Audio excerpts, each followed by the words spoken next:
Elise, my beloved sister, I feel on cloud nine right now, and I can't wait to share this great news with you. Oh, what is it, brother? The way you say it makes me feel happy and excited for you already. Tell me, did the employers finally say yes to your job application? Well, not exactly about that, but it doesn't make it any less exciting. As a matter of fact, it's a piece of news that's even more captivating than me getting a job. Look, as I joined my friend's party the other day, I accidentally bumped into this amazingly hot and rich girl. We did a small talk and I was completely blown away when I got to know her family background. Her dad is a hospital director and her mum works as a manager at a bank branch. At the end of our conversation, we even exchanged numbers. Can you believe it? Oh, okay. I'm glad to hear it. But seriously, Michael, you need to stop wasting time on meaningless parties. I mean, you've been jobless for 5 years already. Don't you think it's time for you to wake up, face reality, and, find a stable job to be more financially independent? You're about to turn 35 this year, so you can't just rely on our parents and my paycheck for the rest of your life, can you? Elise, you're such a wet blanket. I've had enough of your lectures and I surely don't need you to tell me what to do with my own life. Listen, this new girl I just met, Hayley, it's the doorway to my future success. You know that. She even asked me out on a date this Friday, which is totally freaking awesome and unexpected. I can't miss this once-of-a-lifetime opportunity, Elise. So just go out with her. There's nothing to be concerned about. But, Elise, it's not as easy as you make it all seem like. My mind was driving me crazy as I didn't come up with any good plan to steal her heart and rush her to come to reach a commitment with me. Nevertheless, an idea just suddenly crossed my mind while I'm talking to you. Michael, the best way you can charm a girl is to be yourself. But I hear you out anyway. So, what's your plan? Okay, my plan is to borrow your husband's fancy car, come to Hayley's place to pick her up, and finally take her to a fine dining restaurant. Well, I don't know, Michael, but I'm afraid it's not a good strategy. First off, you're still having to depend on other people's income to pay for your own bills. So how can you handle the expensive costs of a luxurious restaurant by yourself? Moreover, why on earth do you need my husband's car? You already have your own car, right? Elise, darling, how can you impress a well-off girl like Hayley with my clunker? I mean, that four-banger makes weird sounds like 1,000 frogs farting in unison. By the way, I'm also planning to borrow some cash to pay for the luxurious dinner too, which I think is obviously not a problem for prosperous people like you and your husband, right? Michael, this isn't right. What you're trying to do is deceive her into thinking that you're an affluent guy. How is that going to help you win Hayley's love? I know. It's just to give me a head start. Think about it in a rational way, Elise. If Hayley ever found out that I'm nothing but a ragtag and bobtail person, would she give me any chance to make my way into her heart? I bet not. Not in a million years. Well, I haven't met her yet, so it's difficult to tell. See, you're not so sure about it yourself. But if I approach her as someone who is of her own social status, she'll feel that I'm more worthy to talk to her and open up to me more, which leads to eventual chemistry between the two of us. By then, I would confidently and conveniently show her my true self, and she'll still love me regardless. So, you want to borrow my money and my husband's car. Is that correct? Yes, and no more than that. Please, Elise, you're the one and only sister I've ever had. You always treat me so nicely, and whenever I have it rough, you do the best of your ability, so that I can overcome any challenges I encounter. Honestly, for everything you've done to help me so far, I really consider you my second mother, Elise. Of course I will always be there for you, no matter what happens. You're my big brother, my family. How could I do it any other way? So, you agree to lend me your husband's car and some money, right? Please, Elise, this is my one and only shot to get out of the financial stagnance that I've been dealing with for years. Maybe once I get to know Hayley to a certain degree, she'll come up with a way to help me find a job in her mum or dad's workplace. Isn't it great, Elise? Oh, Michael. Haven't I always been trying to tell you that we're the most reliable ally of ourselves? Last time, I remember it didn't end so well between you and your ex-girlfriend. You asked me to come up with pickup lines so that you could impress her, and she actually fell for it.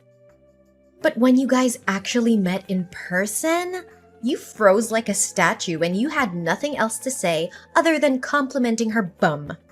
She was so offended that she made up an excuse and headed home right away without even looking back at you. Hey, Elise, stop being so mean to me.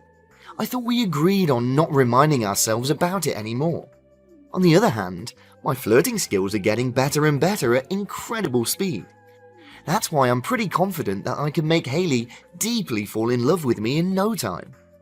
All there's left to do is for you to give me the right tools to shine. So, what do you say, Elise? Do we have a deal? Okay, fine. Honestly, I still hold on to my thoughts that lying to someone to make them like you is a totally dull idea. With that being said, you're still my brother and I should help you the best way I can. That's my sister. I know that I can always count on you no matter what. I'll come over to your house and get the car on Friday, okay? Hey, Michael, what happened to my husband's car? I can't even recognize it anymore. It's a complete mess now. What do you mean? The car still looks fine. Well, I hit a lamppost and the car took some minor scratches, but nothing more serious than that. What? You call these minor scratches? The front windshield is completely broken in pieces. The front bumper is totally crushed, and the rear view mirror is nowhere to be found. What is this all about, Michael? Easy, Elise. Don't raise your voice to your own brother like that. I mean, maybe I exceeded the speed limit a little and got the car to endure some damages. But it was just because I was over the moon when Hayley agreed to go on another date. She even praised how good-looking and well-dressed I was. Another thing I can say with confidence that my flirting techniques definitely knocked her off her feet. Oh, I'm so glad that the $5,000 suit you borrowed from my husband actually fit you well. Now back to our main topic. What are you gonna do to compensate for my husband's car? Compensate? What are you talking about, Elise? We're family, right? Don't say to me that you're hard-hearted enough to make your own brother pay for the damaged car, aren't you? Michael, you insisted on borrowing my husband's car, and it's your duty to return it to my husband in one piece. You can't just rely on the fact that we're family members to conveniently shake off your responsibility. I know, Elise, I know, but I just couldn't imagine that a Porsche Cayman would be so difficult to control. Fortunately, the little accident happened after I drove Hayley home, or else I would be in deep trouble. Yeah, good for you. Again, what course of action are you gonna take to help my husband fix his car? Did you know that my husband spent nearly $150,000 for that car? Geez, relax, Elise. Your husband's nickels and dimes are nothing compared to what I'm going to gain from Hayley's family. In fact, I'll be able to pay you guys back for your stupid car soon enough. So please stop nagging at me, okay? You're incredibly ungrateful, Michael. After finally getting your hands on what you want, you decided to turn your back on me and Asher, right? Oh, come on, Elise. Don't always exaggerate everything like that. I was just so pissed off to hear you complain non-stop about Asher's car. I'm sorry, okay? By the way, I heard Mum said that your whole family's going on a vacation next week, right? Yeah. We will be traveling to Italy next week because my husband was granted some days off. How long are you going to stay there? Well, no more than 5 days. But why all of a sudden are you interested in my family's vacation? Well, I was just wondering if you need anyone to look after your house. I mean, it's a grand villa with a lot of expensive furniture. It would be careless if you just leave the house unattended while you're away, right? Did you know that my neighbor's house was broken into yesterday? The thief stole all of their precious jewels. According to the police, the estimated loss could cover up to over $85,000. Really? I haven't heard about it, but we didn't intend to leave the house unoccupied. I look up on the internet and hire a house sitter. What? A house sitter? Are you seriously gonna let strangers come into your house? That doesn't make any sense. So, what do you suggest, Michael? Well, as your older brother, I want to help you save some time and money finding a house sitter by taking care of the house on your behalf. Do you really mean it, Michael? Of course I do. I always have to take responsibility for what I did to Ash's car. You can consider this as an act of compensation. You're welcome. No need to thank me.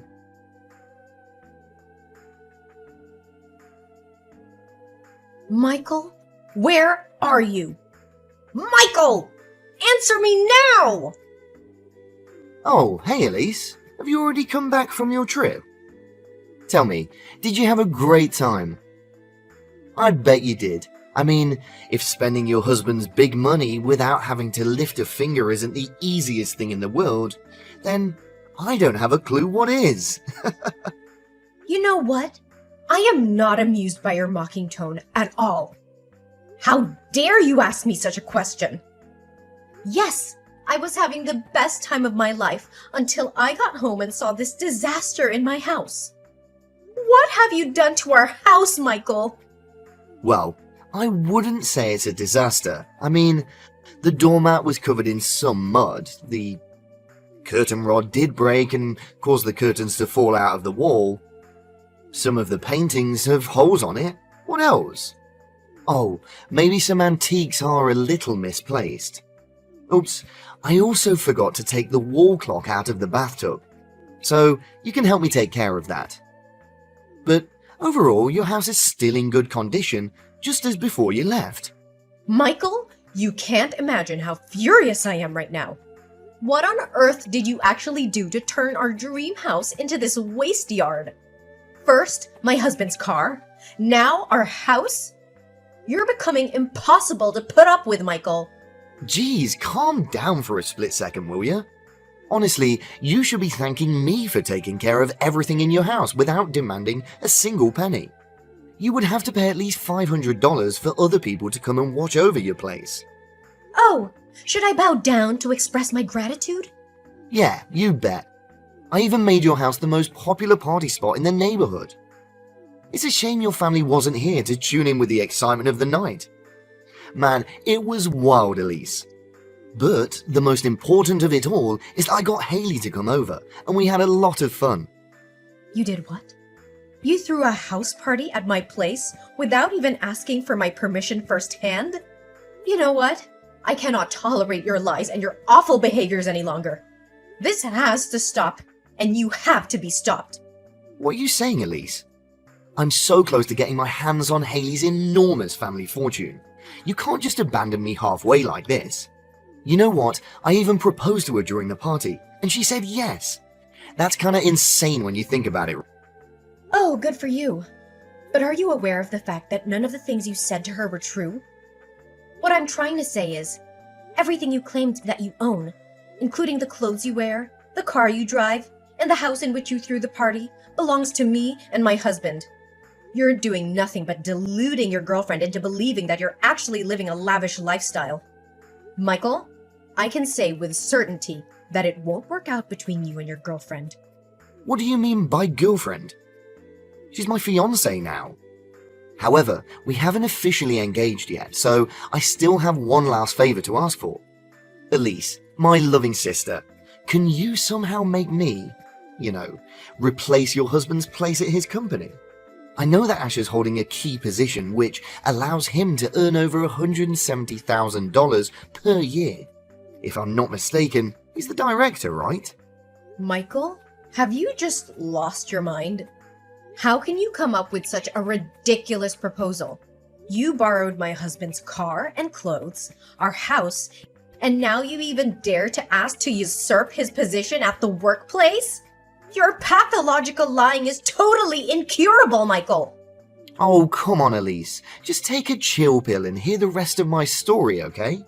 It's just that I was chit-chatting with Haley. I got carried away and happened to, claim myself the director of a big firm. But how can you blame me? I mean, at least I had to come up with some reasonable explanations for the $1 million worth villa I'm living in.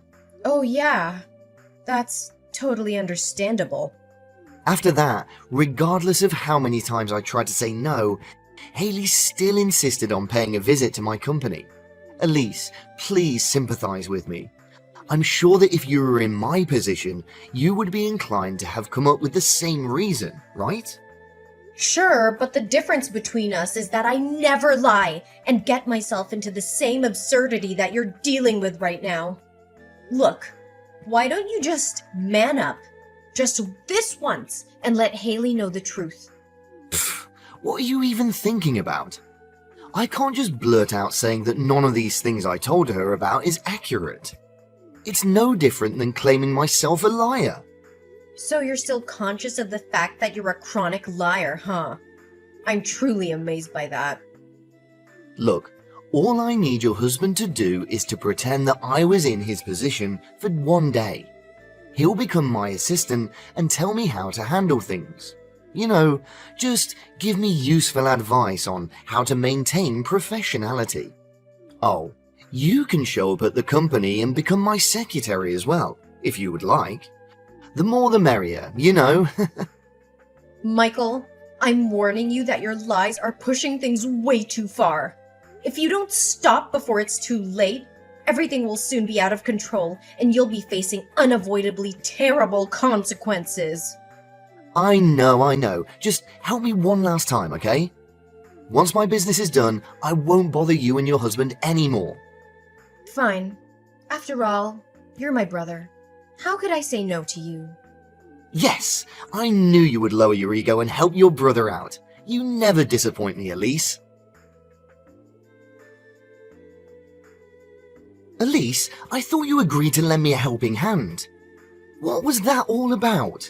Why did you and your husband make me a complete idiot in Haley's eyes? Well, we didn't do anything, actually. It was you who directed the whole screenplay from the beginning till the end, wasn't it? Me and Asher just played along. Why didn't you inform other staff in your husband's company about my presence in advance? And you should have told me their names too. I got their names all wrong. It was so embarrassing. Well, you bet. You don't know how much I have to refrain myself from bursting into laughter. Oh, and the fact that you held the contract upside down was totally hilarious. You should have seen your face while you were muddling up trying to figure out where to sign on it. Your girlfriend was really disappointed when you asked your assistant to help you with signing a simple contract. It was your husband's trap. He intentionally gave me the contract upside down. Oh, but that wasn't the best part of it all, right? My husband forgot to tell you that he had an important meeting that day. And surprisingly, Asher's business partner that day was actually Haley's father, Mr. Calvin. You deliberately withheld the information that Haley's father was coming that day so that you could humiliate me in front of him, right? I knew you were up to no good. Why was I stupid enough to put my trust in you? I should have trusted my instincts. I humiliated you? Think again. From the way I see it, it was you who made fun of yourself. You were completely clueless and failed to answer every one of Haley's father's questions regarding his business. Mr. Calvin was so out of patience that he said, "Why do you even consider yourself the director?" But I bet he was really struggling not to call you all sorts of crazy things. You and your husband are heartless people. But I'm still the one who gets the last laugh. Because after all, your husband did miss a $34 million 10-year contract, right? He'll be responsible for causing the company to lose so much money. Well, after that, it took me and my husband quite a while to actually explain to Mr. Calvin what was going on. But it was all worth it to throw you off your mask and reveal your white lies. After all, All we were doing was just to spare Mr. Calvin's daughter from being engaged to a loser like you. He understood that he was willing to give my husband another chance to revisit the contract. How dare you treat me like this? This isn't funny at all. And it's not the kind of thing that a sister should do to her brother. I guess it was kinda harsh when Haley dashed the ring to the ground and trampled it beneath her feet, right? And I bet you could still feel the pain and humiliation from her slap. I hope you learn an invaluable lesson, Michael. And by the way, we're still suing you for damaging my husband's car and wrecking our house. So be prepared. My brother's lies were finally exposed, and he was forced to take responsibility for his actions. However, he should consider himself lucky that we only demanded $100,000 in compensation, which was a small price to pay for the damage he caused to our car and our home. When our parents learned of Michael's wrongdoing to me, they were furious. They immediately cut him off financially and kicked him out of the house. Michael was forced to rent a small house nearby, and he still struggled to build a career on his own. We already knew from the beginning that a jobless man like Michael would never be able to pay us back such a large sum of money, so we eventually withdrew our complaint. We can only hope that he has learned his lesson and will realize that even seemingly harmless lies can have serious consequences.